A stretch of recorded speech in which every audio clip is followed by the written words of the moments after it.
So now we're ready to go and look at purchase order matching. We're going to go to accounts payable and look at all purchase orders. Here we see all our purchase orders at various statuses, and we have an approval status of confirmed, which means it's available for receiving, but it is still an open order.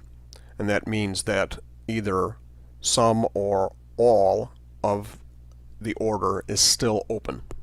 It doesn't mean it is something that we could have a partial receipt, but it means that there's still an open value somewhere on the PO. So we're going to go into the purchase order itself very briefly and show what we have on the purchase order, and we are ordering 100 standard cabinets at this item number to be received in this site and warehouse at this unit price for a total amount of $2,000, 100 at $20 a piece.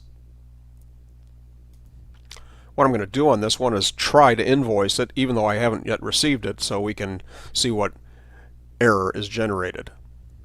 So I'm going to go into the Invoice tab up at the top, generate an invoice,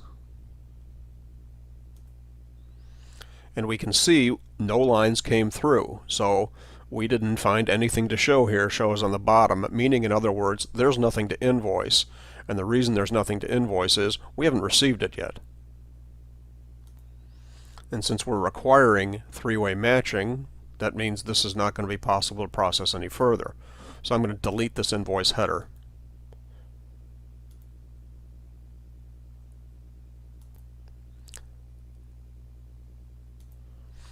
And go back to our purchase order lines.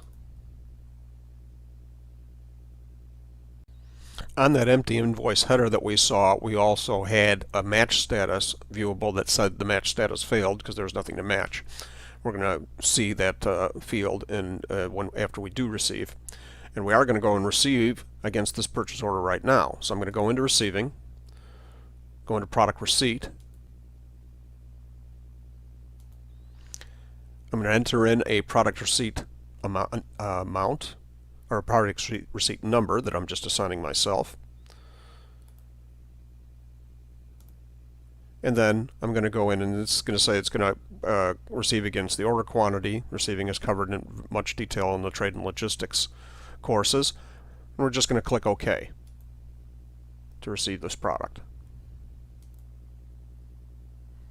And it says operations complete, so now we have a product receipt. And in fact, we can see that there's a product receipt journal that's highlighted and available for us to look at, which confirms it. But now we're going to go in and invoice against that product receipt. So I'm going to click back on that invoice tab, I'm going to click back on generate invoice, and we'll see what it does.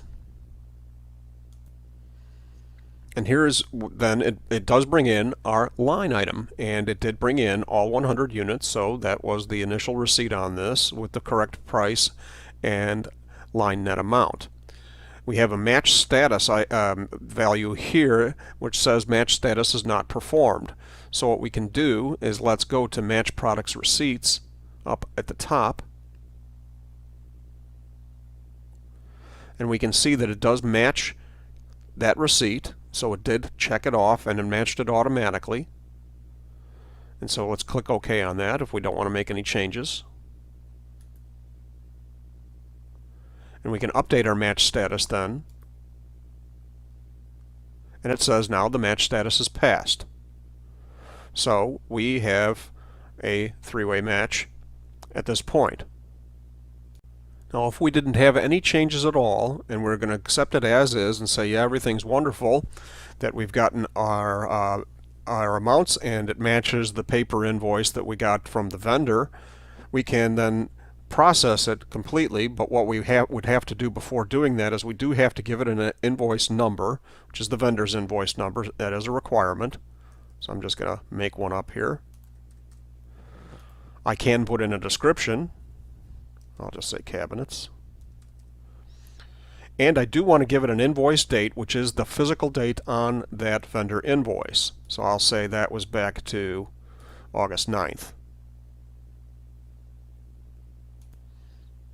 The posting date is the date that is going to hit the ledger, and the update the invoice in AP which I'm going to leave at today's date, but we can make that a change to that date if we need to. For example, if we're got an invoice after a period was closed. The due date triggers off the terms, and so all of that is going to be taken up when we in the vendor setup course. And if we chose to, we can now post it, but we're not going to do that just yet because I'm going to make some changes on the invoice to show some of the match discrepancies that can come up and how to handle them from on this form. What we're going to do to trigger a discrepancy and see how we can handle that discrepancy is I'm going to change the unit price on the line.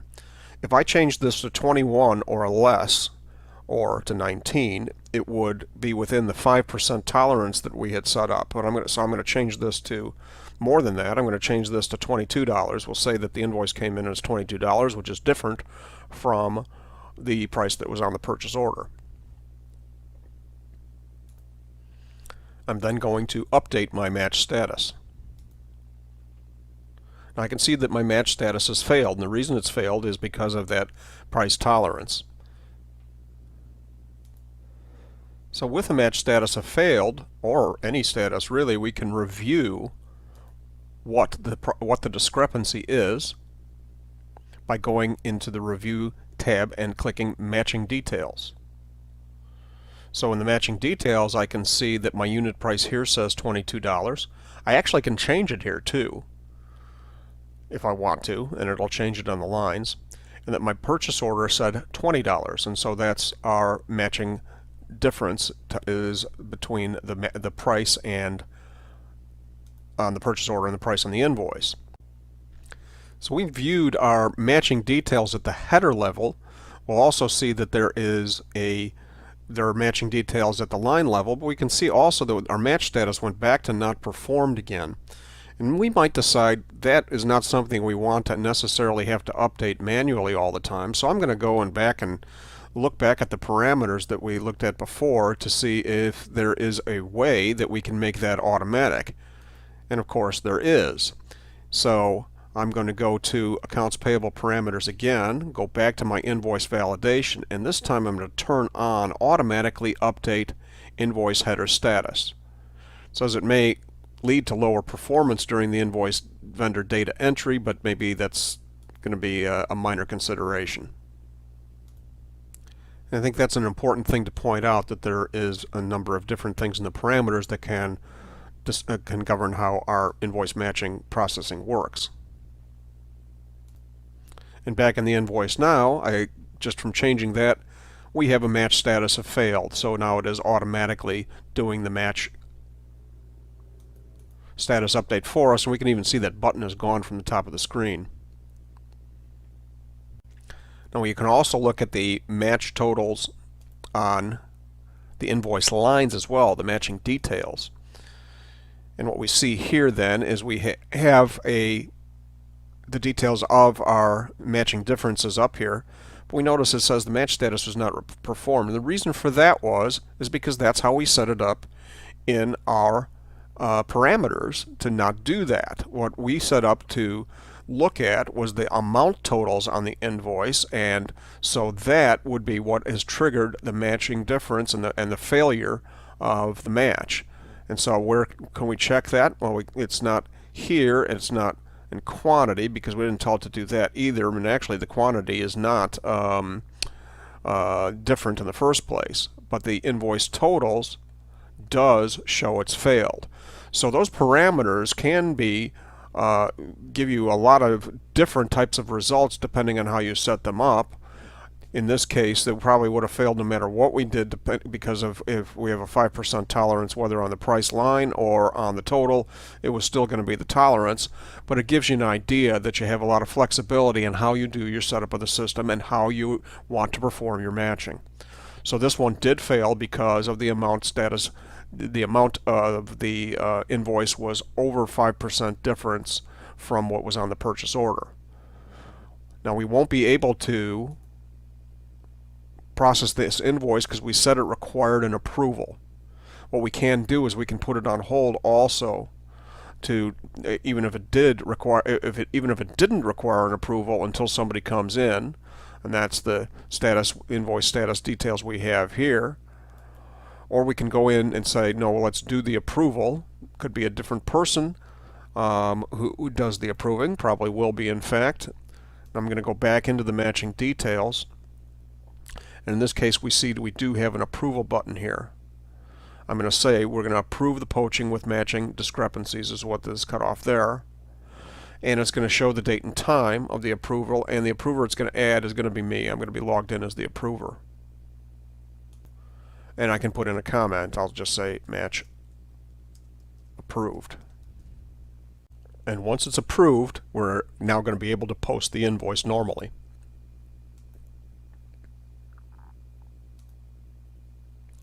So we'll post right here. And we have success. It says the vendor invoice posting process is complete for vendor 1001, invoice 4243254. And so now we have our other buttons grayed out here, and our posting is complete. And so we can go back to the purchase order and take a look at the values that we put in on the invoice. Going back into the PO, go to all purchase orders, and we can see on that purchase order it has been invoiced, and we'll be able to see the invoice journal that's been created and anything else that had to do with that invoice, including the GL postings, effects, etc.